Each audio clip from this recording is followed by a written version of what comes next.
ఎన్నికల ముందు హామీ ఇచ్చిన విధంగా విద్యారంగంలో నెలకొన్న సమస్యల్ని వెంటనే పరిష్కరించాలంటూ ఏఎస్ఎఫ్ నాయకులు కలెక్టరేట్ ముట్టడి చేపట్టారు. జిల్లాలోని వివిధ విద్యా సంస్థలకు చెందిన విద్యార్థులు వేలాదిగా తరలివచ్చి ఈ ఆందోళనలో పాల్గొన్నారు. కలెక్టరేట్ గేటు ఎదుట బైఠాయించి పెద్ద ఎత్తున ప్రభుత్వానికి వ్యతిరేకంగా నినాదాలు చేశారు. ఈ సందర్భంగా ఏఎస్ఎఫ్ నాయకులు మాట్లాడుతూ విద్యారంగ సమస్యలు పరిష్కారంలో ప్రభుత్వాలు తీవ్ర నిర్లక్ష్యంగా ఉన్నాయన్నారు. గత 14 రోజులుగా జిల్లాలోని అన్ని ప్రభుత్వ హాస్టళ్లు, పాఠశాలలు, కళాశాలలు సందర్శించామని, వీటిలో పరిస్థితి చూస్తుంటే దయనీయంగా ఉందన్నారు. 3 రోజుల పాటు జీపు జాతా కూడా నిర్వహించని చెప్పారు. బీసీ, ఎస్సీ, ఎస్టీ, మైనార్టీ గురుకుల కస్తూరిబాయ్ హాస్టళ్లలో తీవ్రమైన సమస్యలు ఉన్నాయన్నారు. జిల్లాలో 100కు పైగా వసతి గృహాలు ఉంటే అందులో 70 వరకు కూలిపోయేందుకు సిద్ధంగా ఉన్నాయన్నారు.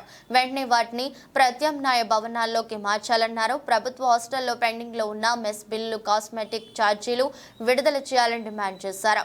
దాదాపు 7 నెలల నుంచి మెస్ బిల్లులు, సంవత్సరం నుంచి కాస్మెటిక్ ఛార్జీలు విడుదల కాలేదన్నారు.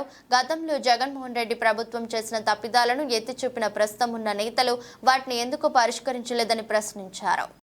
విద్యార్థులకు పెండింగ్ లో ఉన్నటువంటి మెస్ ఛార్జీలు, కాస్మెటిక్ ఛార్జీలు విడుదల అని చెప్పి మేము కోరుతా ఉన్నాం. అదే విధంగా ఈ అనంతపురం జిల్లాలో దాదాపు 100కు పైగా బీసీ, ఎస్సీ, ఎస్టీ హాస్టల్ ఉంటే 70కు పైగా పడిపోవడానికి, కూలిపోవడానికి సిద్ధంగా ఉన్నాయి. తక్షణమే హాస్టల్లో ఉన్నటువంటి విద్యార్థులను కూడా మార్చి నూతన భవనాలు కేటాయించాలని చెప్పి మేము రాష్ట్ర ప్రభుత్వాన్ని విజ్ఞప్తి చేస్తున్నాం. ఏదైతే ఇవాళ ఎన్నికల్లో హామీగా ఇచ్చారో జీవో నెంబర్ 77 అమలు చేయాలని చెప్పి మేము కోరుతా ఉన్నాం. అదే విధంగా గత ప్రభుత్వంలో 2019 ప్రభుత్వంలో చంద్రబాబు నాయుడు అధికారంలో ఉన్నప్పుడు ప్రభుత్వ జూనియర్ కళాశాల మధ్యాహ్న భోజన పథకం ఏదైతే కొనసాగిందో ఇవాళ 2024 అధికారంలో ఉన్నటువంటి ఎన్డీఏ ప్రభుత్వం అదే విధంగా ప్రభుత్వ జూనియర్ కళాశాల మధ్యాహ్న భోజన పథకాన్ని కొనసాగించాలని చెప్పి మేము కోరుతా ఉన్నాం.